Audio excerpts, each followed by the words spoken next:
नमस्कार, India voice पर स्वागत है आपका। मैं हूं आपके साथ प्रियंका मिश्रा और आप देख रहे हैं हमारा खास कार्यक्रम रिपोर्टर्स लाइव।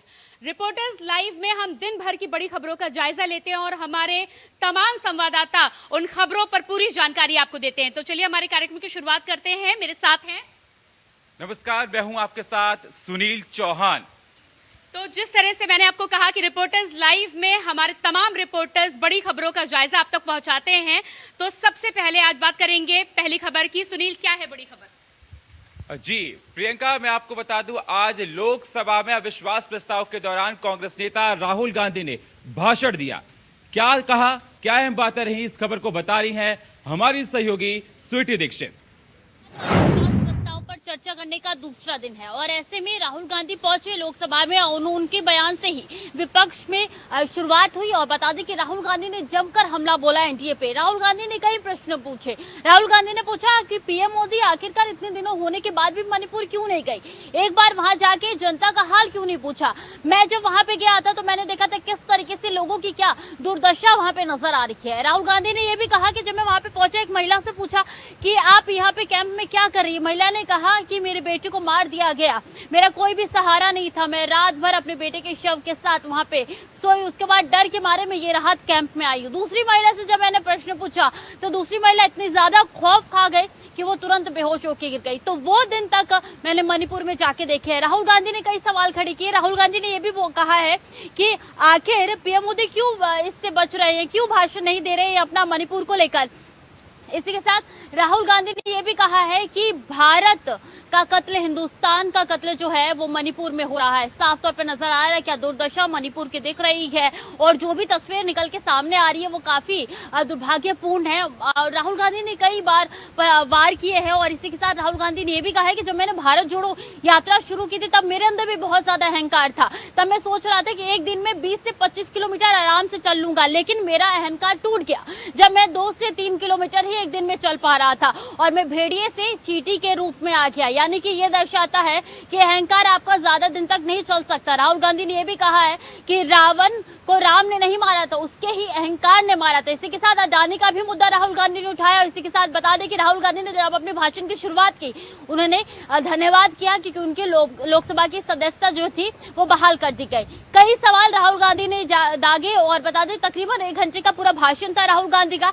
उसके बाद राहुल गांधी राजस्थान के लिए रवाना हो चुके। अडानी मुद्दे का मामला भी राहुल गांधी ने उठाया। उन्होंने कहा है कि आप डरिए मत, आज मैं अडानी मुद्दे को नहीं उठाऊंगा, इसलिए डरने की कोई जरूरत नहीं है। मणिपुर, मणिपुर और मणिपुर, सिर्फ मणिपुर छाया हुआ है, चाहे लोकसभा की बात कर ली जाए या राज्यसभा की बात कर ली जाए, और वही दृश्य देखने को मिल रहा है। 18 घंटे की 3 दिन की पूरी चर्चा बताई जा रही है। आज दूसरे दिन राहुल गांधी सामने आए और राहुल गांधी ने अपना बयान दिया। बयान को लेकर बीजेपी भी लगातार हमलावर है और इसी के साथ बता दें कि कल यानी कि 10 अगस्त को पीएम मोदी द्वारा इस पे बयान दिया जाएगा। क्या कुछ कहेंगे पीएम मोदी अपने बयान में और कितना हमलावर होंगे इंडिया को लेकर, ये भी देखने वाली बात होगी। कैमरा पर्सन के साथ इंडिया वॉइस। संसद में राहुल गांधी के सवालों पर केंद्रीय मंत्री स्मृति ईरानी ने चुन चुन कर जवाब दिया है। खबर पर ज्यादा जानकारी दे रहे हैं हमारे सहयोगी सुनील चौहान।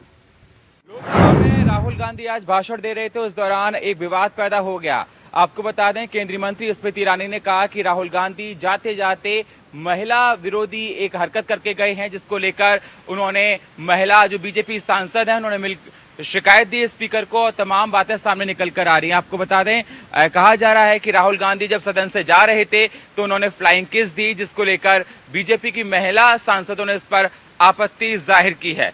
आपको बता दें, स्मृति ईरानी ने कहा कि भाषण के बाद आज एक नया विवाद पैदा हो गया। स्मृति ईरानी ने राहुल पर महिला सांसदों को फ्लाइंग किस देने के गंभीर आरोप लगाए।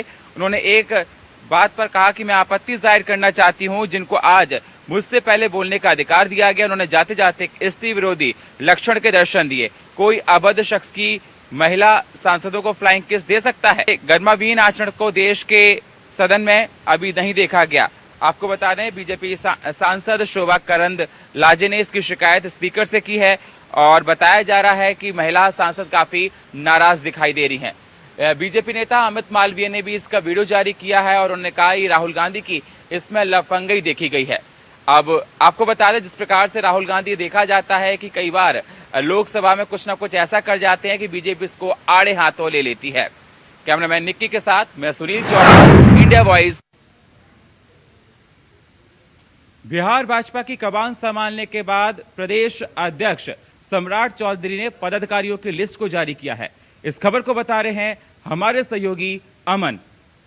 2024 को लेकर बिहार की मुख्य विपक्षी पार्टी बीजेपी की ओर से नए पदाधिकारियों की सूची जारी कर दी गई है। आपको बता दें, बीजेपी के बिहार प्रदेश अध्यक्ष सम्राट चौधरी द्वारा ये नई सूची जारी की गई है। आपको बता दें, इसमें कई नए नामों को तरजीह दी गई है, वहीं कई पुराने नामों को बाहर का रास्ता दिखा दिया गया है। आपको बता दें, इस लिस्ट में 12 प्रदेश उपाध्यक्ष, 5 महामंत्री, वहीं 12 प्रदेश मंत्री बनाए गए हैं। आपको बता दें, इसके साथ ही कोषाध्यक्ष, कार्यालय प्रभारी और इसके साथ ही और भी कई नाम यहां पर शामिल किए गए हैं, जिसमें से मुख्य नामों की अगर बात करें तो मिथिलेश तिवारी, गुरु प्रकाश पासवान और शीला प्रजापति का नाम निकलकर सामने आ रहा है। अब देखना जरूरी यही होगा कि बिहार कैडर की ओर से लिया गया ये निर्णय कितना कारगर साबित होता है लोकसभा चुनाव 2024 में, क्योंकि ये जो नई लिस्ट जारी की गई है इसमें आपको बता दें कई नए नामों को यहाँ पर प्राथमिकता दी गई है और पुराने नामों को बाहर का रास्ता दिखाया गया है। यहाँ पर बीजेपी बिहार प्रदेश अध्यक्ष सम्राट चौधरी द्वारा ये लिस्ट जारी की गई, जिसमें आपको बता दें 12 प्रदेश उपाध्यक्ष, 5 महामंत्री और 12 प्रदेश मंत्री यहां पर इस लिस्ट में शामिल किए गए। अब देखना होगा बिहार बीजेपी की ओर से लिया गया एक कदम आने वाले लोकसभा चुनावों में कितना कारगर साबित होता है। कैमरा पर्सन निक्की के साथ इंडिया बॉय। केरल का नाम बदलकर केरलम करने का प्रस्ताव सर्वसम्मति से पारित हो गया। देखिए हमारी सहयोगी जूही सिंह की रिपोर्ट। जल्द ही बदलकर केरलम कर दिया जाएगा। संसद भवन में आज इसको लेकर जो है प्रस्ताव पारित किया है, जो कि सर्वसम्मति से मुख्यमंत्री पिनराई विजयन ने अपना प्रस्ताव पेश किया, जिस पर जो है उन्होंने कहा कि संविधान के 8वीं अनुसूची में केरल को जो है केरलम कर दिया जाए। इसके अलावा मलयालम भाषा में केरल को केरलम कहा जाता है, लेकिन बाकी अन्य भाषाओं में भी इसे आधिकारिक तौर पर केरलम किए जाने का उन्होंने आग्रह किया है। कहा कि यह अब भी अन्य भाषाओं में केरल ही है। उन्होंने विधानसभा में धारा 118 के तहत प्रस्ताव पेश किया। इस दौरान उन्होंने केंद्र सरकार से सभी आधिकारिक दस्तावेजों और संविधान की 8वीं सूची में केरल का नाम बदलकर केरलम करने का अनुरोध किया। इस प्रस्ताव को कांग्रेस के नेतृत्व वाले विपक्षी दल यूडीएफ ने किसी संशोधन या बदलाव का सुझाव दिए बगैर स्वीकार कर लिया। इसके बाद विधानसभा अध्यक्ष एएन शमसीर ने समर्थन के आधार पर इस प्रस्ताव को सर्वसम्मति से पारित करने की घोषणा कर दी। केरल के मुख्यमंत्री ने कहा कि संविधान की पहली अनुसूची में जो है केरल का नाम अभी भी केरल लिखा हुआ है और उन्होंने संविधान के अनुच्छेद 3 के तहत इसे केरलम नाम दिए जाने पर अपनी तरफ से अनुरोध जाहिर करते हुए मुख्यमंत्री ने कहा कि संविधान की पहली अनुसूची में हमारे राज्य का नाम केरल लिखा हुआ है। हम सर्वसम्मति से अनुरोध करते हैं कि इसे अनुच्छेद 3 के तहत बदलकर संशोधित करके हमारे राज्य का नाम केरलम कर दिया जाए। कैमरामैन निकी के साथ इंडिया वॉइस। नूह में सियासी हिंसा के बाद पारा वहां पर हाई है। इस खबर को बता रहे हैं हमारे सहयोगी नितिन चौधरी। हिंसा में प्रभावित इलाकों में आज आम आदमी पार्टी का डेलीगेशन और कांग्रेस पार्टी का डेलीगेशन और आरएलडी का डेलीगेशन पहुंचा था। बता दें कि जिस तरीके से न्यू हिंसा में प्रभावित इलाकों में जो लोग हैं वो रह रहे हैं, उनके देखने के लिए खुद डेलीगेशन जो है तमाम पार्टियों का मिलने के लिए पहुंच रहा है। बता दें कि कांग्रेस पार्टी के डेलीगेशन को वहां से उल्टा लौटाना पड़ा और बताया कि धारा 144 का हवाला देते हुए कहा कि धारा 144 लागू है। लेकिन उसके बाद आम आदमी पार्टी की बात की जाए तो आम आदमी पार्टी को सोना रोड पे जाके रोक लिया गया। आप सांसद सुशील गुप्ता ने भी डीजीपी को पत्र लिखकर जानकारी दी है कि 9 अगस्त को वो पार्टी के कार्यकर्ताओं के साथ न्यू का दौरा करेंगे। आपको बता दें कि मैं आज न्यू हिंसा प्रभावित इलाके का दौरा करने पहुंचे कांग्रेस का प्रतिनिधिमंडल का प्रशासन की तरफ से धारा 144 का हवाला देते हुए लौटा दिया गया था, जिसको लेकर कांग्रेस से राज्यसभा सांसद दीपेंद्र सिंह हुड्डा ने कहा कि पहले से तय कार्यक्रम के अनुसार कांग्रेस प्रतिनिधिमंडल न्यू स्थित नलहेड़ा मंदिर न्यू अनाज मंडी में व्यापारियों और शहरवासियों से मिलने का अलावा हाल की घटनाओं में जिनका जान संपत्ति का नुकसान हुआ है उन्हीं सभी पीड़ितों से मुलाकात करना चाहता था, लेकिन सरकार ने भारी पुलिस बल लगाकर हमें जाने नहीं दिया गया है। वहीं बात की जाए तो आम आदमी पार्टी का भी डेलीगेशन जो है तमाम लोगों से मिला है। जिस तरीके से जो इतनी बड़ी घटना हुई है उस घटना से जो पीड़ित परिवार हैं उन लोगों से मुलाकात करने पहुंच रहा था, लेकिन उसके बाद उन्हें सोना रोड पे जाके रोक लिया गया है। जिस तरीके से न्यू में इतनी बड़ी घटना होने के बाद तमाम पार्टियों के डेलीगेशन मिलने के लिए लोगों से जा रहा है। बता दें कि आज आम आदमी पार्टी, कांग्रेस, आरएलडी के तमाम नेता वहां पहुंच रहे थे, लेकिन उसके बाद भी उनको रोक लिया गया है। लेकिन बता दें कि प्रशासन की तरफ से साफ तौर पर 11 तारीख तक के लिए इंटरनेट सेवाएं बंद की गई हैं। कैमरामैन निक्की के साथ मैं नितिन चौधरी। यूपी में मॉनसून सत्र जारी है। बुधवार को कार्यवाही में क्या कुछ हुआ है, बता रहे हैं हमारे सहयोगी प्रियम पाठक।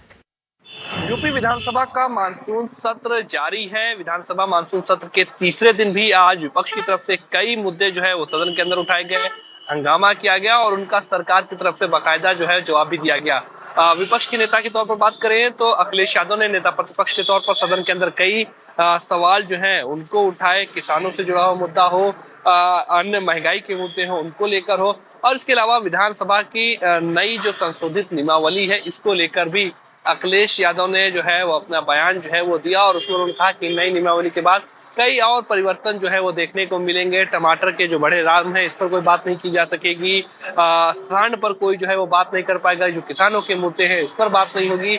सरकार इन सभी मुद्दों पर बात करने से बचना चाहती है, जबकि सरकार की तरफ से अगर आप बात करें तो साफ तौर पर इस बात को लेकर कहा गया कि समाजवादी पार्टी और उसके जो मुखिया हैं तो वो विकास के मुद्दों पर या फिर जनता से जुड़े हुए मुद्दों पर चर्चा ना करके बल्कि वो ऐसे मुद्दे उठाना चाहते हैं जिनका उनको राजनीतिक लाभ हो और सिर्फ उन्हें अपने फायदे से मतलब है, प्रदेश की जनता से उनका कोई सरोकार नहीं है। कैमरामैन राहुल के साथ प्रियम पाठक, इंडिया वॉइस।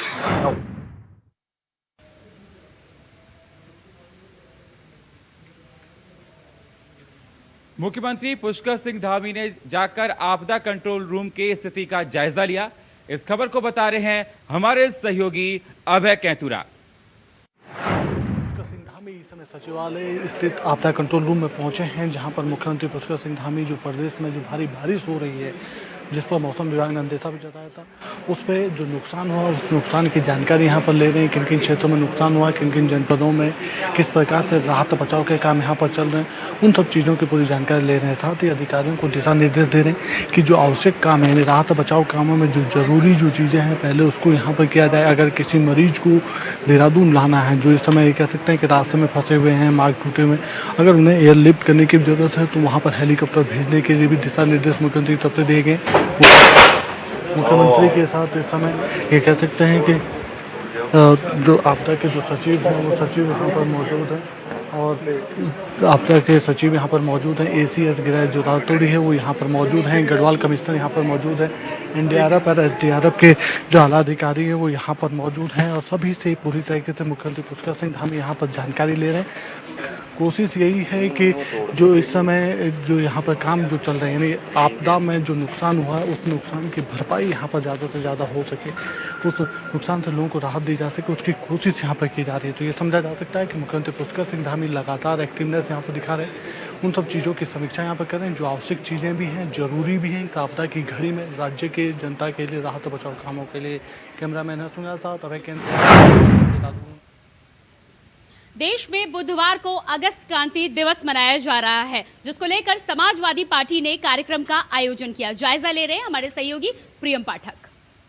अगस्त क्रांति के अवसर पर पीडीए की तरफ से 11 संकल्प आज जो है वो लिए गए, जिसके चलते समाजवादी पार्टी की तरफ से अखिलेश यादव और उनकी पार्टी के अन्य वरिष्ठ नेताओं ने 11 अलग अलग तरीके के संकल्प लिए और उन्होंने कहा कि देश के अंदर इन 11 संकल्पों को लेकर वो परिवर्तन लाने का जो है वो प्रयास करते हुए नजर आएंगे।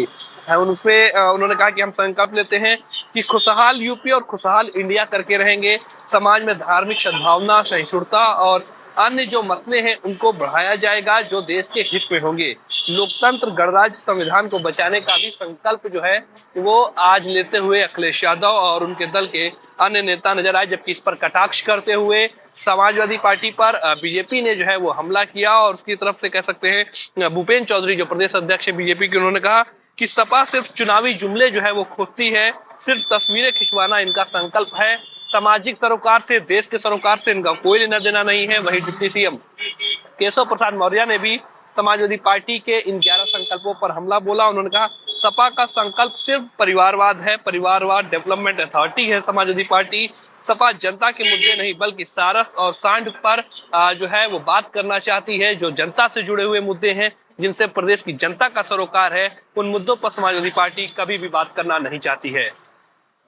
कैमरामैन राहुल के साथ मैं प्रियम पाठक, इंडिया वॉइस, लखनऊ। उत्तराखंड राज्य आंदोलनकारी ने सीएम आवास का कूच किया। इस खबर को बता रहे हैं हमारे सहयोगी तुषार। उत्तराखंड राज्य आंदोलनकारी मंच आज सीएम आवास की तरफ कूच कर रहा है और वजह है कि भू कानून लाया जाए उत्तराखंड में। और आप देख सकते हैं कि हजारों की संख्या में यहाँ पर जो आंदोलनकारी हैं वो यहाँ पर पहुँचे हैं। साथ साथ कई संस्थान जो भू कानून चाहते हैं वो भी यहाँ पहुँचे हैं। और आप देख सकते हैं कि तिरंगे इनके हाथ में है और साथ साथ उत्तराखंड के मूल निवास लागू करें, ताकि जो भू कानून है वो लागू करने की मांग की गई है। पुलिस बल तैनात किया गया है, सैकड़ों की संख्या में पुलिस बल भी यहाँ पर तैनात है।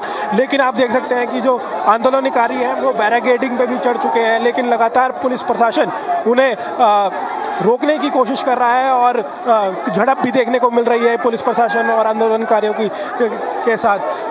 करीब हजारों की संख्या में आप देख सकते हैं कि किस तरह से पीछे की तरफ आप देखेंगे तो कई आपको लोग ही लोग नजर आएंगे। और लोग की मांग यही है कि उत्तराखंड में भू कानून लागू होना चाहिए और उसी मांग को लेकर आज परेड ग्राउंड से लेकर ये सीएम आवास तक ये पूरा कार्यक्रम रखा गया। लेकिन उससे पहले ही हाथी बड़कला में उसे रोक लिया गया और अभी पूरी बैरिकेडिंग से जो आंदोलनकारी है उन्हें रोक दिया गया है। आप देख सकते हैं कि बैरिकेडिंग पे चढ़ने पर सफल तो ज़रूर हो गए हैं जो आंदोलनकारी है, लेकिन पुलिस बल द्वारा लगातार उन्हें नीचे उतारा जा रहा है और स्थिति को संभालने की कोशिश पुलिस प्रशासन द्वारा की जा रही है। लेकिन जो जोश है या कहा जाए कि जो आक्रोश है उत्तराखंडियों में भू कानून को लेकर वो साफ नज़र आ रहा है कि उन्हें कितनी ज़रूरत है इस भू कानून की और उत्तराखंड को कितनी ज़रूरत है भू कानून के लिए। कैमरा जर्नलिस्ट निशांत चौहान के साथ मैं तुषार गुप्ता। बलिया में पुलिस और एसओजी की टीम ने अवैध हथियार तस्कर को किया गिरफ्तार। देखिए इस पर हमारे सहयोगी करुणेश पांडे की रिपोर्ट। टीम को मिली है बड़ी सफलता।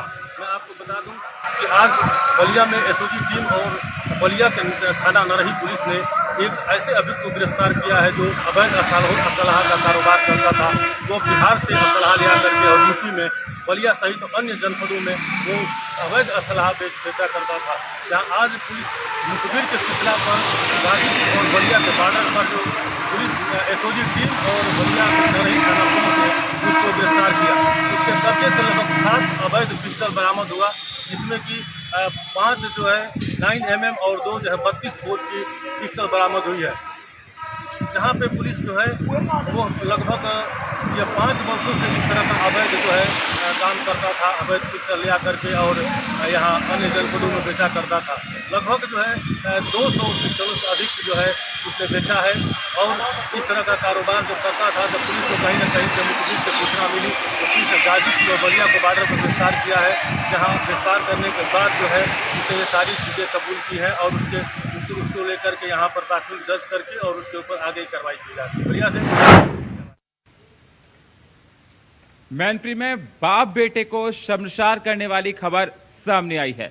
इस खबर को बता रहे हैं हमारे संवाददाता मुकेश सिंह।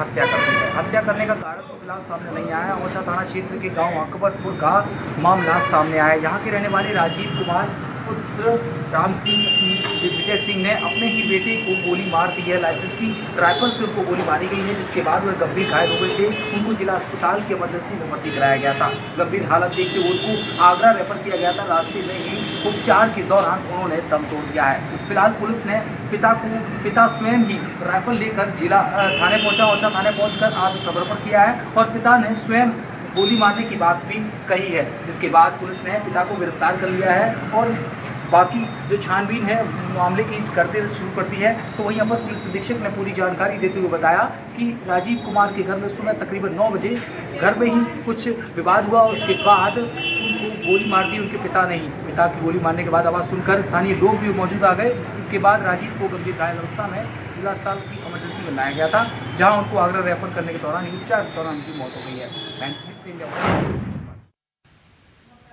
सुल्तानपुर में अधिवक्ता और उसके भाई की हत्या कर दी गई। खबर पर पूरी जानकारी दे रहे हैं शैलेश श्रीवास्तव। सुल्तानपुर में अपराधियों के हौसले इस कदर बुलंद है कि दिन दहाड़े अधिवक्ता और उसके भाई को गोलियों से भून दिया। आपको बता दें, मामला कोतवाली दाना क्षेत्र का है, जहां पर अपराधी सिराज अहमद ने अपने गुर्गों के साथ मिलकर अधिवक्ता आजाद और उसके भाई को गोलियों से भून दिया। जब वहीं अधिवक्ता आजाद की मौके पर मौत हो गई और भाई मुनव्वर को इलाज के लिए KGMU लखनऊ रेफर कर दिया गया है। आपको बता दें, उसी क्रम में आज अधिवक्ताओं ने रैली निकालकर जिलाधिकारी को ज्ञापन सौंपा और उनसे मांग की कि अपराधी सिराज अहमद को जल्द से जल्द पकड़ा जाए और उसके द्वारा अपराध से अर्जित की गई संपत्ति को कुर्क किया जाए। वहीं जिलाधिकारी जसजीत कौर ने आश्वासन देते हुए कहा है कि अपराधी के खिलाफ जल्द से जल्द कठोर कार्रवाई की जाएगी और उसे गिरफ्त में लिया जाएगा। सुल्तानपुर से शैलेश श्रीवास्तव, इंडिया वाइड। और फिलहाल रिपोर्टर लाइव में इतना ही। मुझे और मेरे सहयोगी को दीजिए इजाजत। तब तक के लिए नमस्कार।